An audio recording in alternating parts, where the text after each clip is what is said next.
Tesla is now bigger than BMW. We're talking about the worth of the company. They're beating them out by just a little bit. I'll tell you by how much. And uh, you know, uh, other people's car companies grow up so fast you don't even notice. I remember when Tesla was like this tall, right? But now it's this tall. Good old days. But yeah, Tesla had, it already outgrew GM and Ford. Remember that was a big deal, and now it outgrew BMW. They're, it like right now as far as the stock price is about well, let me tell you what it is, and let's talk about it because I got to play this awesome intro for you that you all love so much. Taking over the world, electrifying the world, electric. All right, welcome to your number one source of unbiased electric car news. And if this is your first time here, well, welcome. This is a perfect time to join us. And there's a subscribe button down there that matches my shirt. Go ahead and click on it. It's free. That way you won't miss anything moving forward. All right, so Tesla is sitting at now $60 billion as far as like right now. That's a lot of money, I would say. And BMW is at 59.7 billion. So about $300 million difference right now. Kind of funny because that was kind of like the profit of the Q3, right, for Tesla.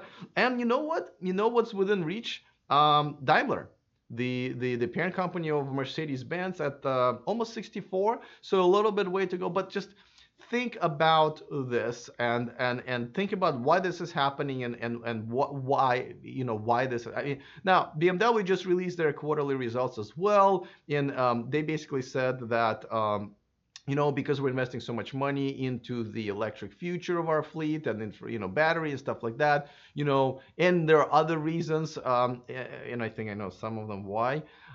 We just didn't make as much money, and we're going to continue doing research and development stuff, and all of that is great, except for Tesla been doing this thing all along, right? So they should be on the same kind of level there, except for BMW should have more money and more expertise and more factories and stuff like that. So it's a reasonable excuse, but it's not a good enough excuse why they are kind of losing to Tesla.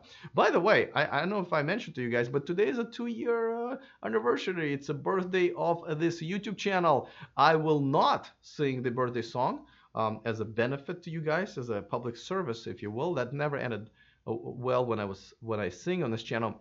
But anyway, it's been a long journey. Originally, the channel was called Everything Tesla, by the way, and then I expanded into all electric cars. So thank you for your support, for those of you who've been watching me for a while, and my Patreons.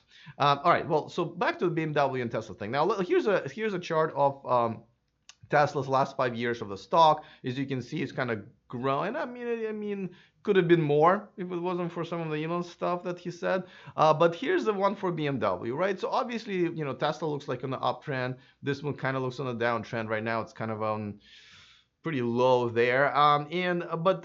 This is something that I have to say that I've seen comment as far as just Tesla taking a big chunk of BMW in a couple of ways a while back. I don't want to say I told you so, but I already made the graphic, so yeah. Now, I did have a video, to be honest with you, and this one's dated back in April 6th of 2017, where I specifically was talking about. Yeah, that's what my videos used to look like back then.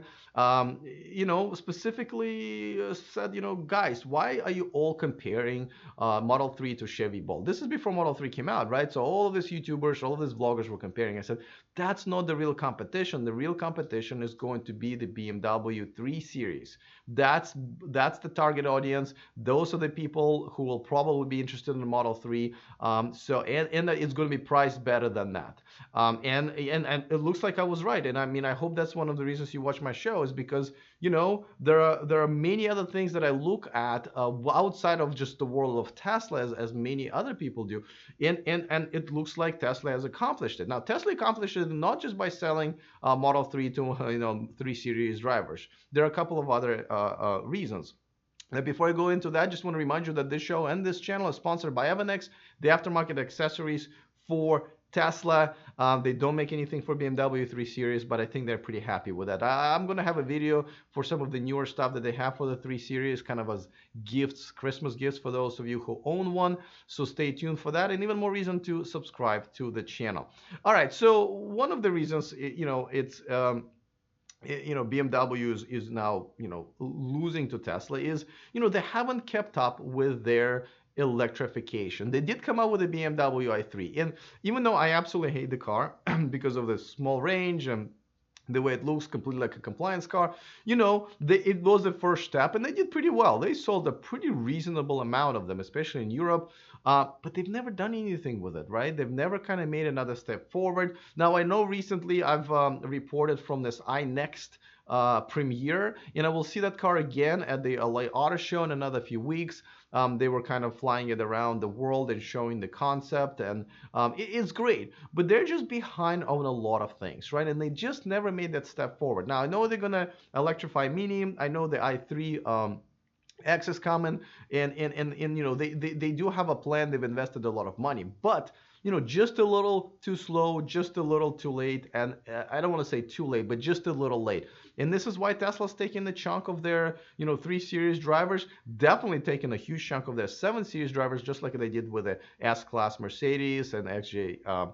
Was it XJ, Jaguars XJ, and a 8 from Audi. I mean, they basically rule every little category they started making enough cars in, they started dominating. And, BMW is behind, and I think this is why it's happening. Now, is Tesla going to continue, as far as valuation is concerned, grow and still be bigger than BMW? I don't know, maybe. Don't forget, Tesla's made what, about a little over 200,000 cars this year, and BMW made I think 2 million. I mean, definitely way, way more. So it's, obviously the investors are betting on the future, and they might be right. I think BMW is going to catch up, and I'm going to have another conversation with them when I see them at the LA Auto Show. But nevertheless, and it's something to definitely think about for BMW. But let me know in the comment section. Do you think BMW can pull it off? Do you think in another 2 or 3 years they can actually catch up with technology, with appeal, and they still have obviously a very, very good fan base. Looking forward to those. Before that, after. I want to switch topics for just a second because I want to give a shout out to one of my newer Patreons. Nicholas, thank you so much for supporting me. Just in case if you guys don't know, I have a Patreon community where you guys can support YouTubers like myself. I'm a full-time now. And but also you get to watch me live. You get to have extra material that I post and do live every day. Actually, it's called the Extra Mile. Definitely better access. I always reply to messages and posts and so forth. So thank you for supporting me. I really appreciate it. I do go live on YouTube once a week just for a subscriber hangout, which we've been doing for 3 weeks now. The next one is already scheduled. So go to the homepage of this channel. You can click on the little reminder there. Don't forget to click on the bell icon notification thingy there, so you always get notified. So I hope to see you guys when we are hanging out. It's usually a lot of fun. I think we usually get a pretty good crowd. So all right, that's pretty much it for now. I will see you guys next time, and remember to stay charged.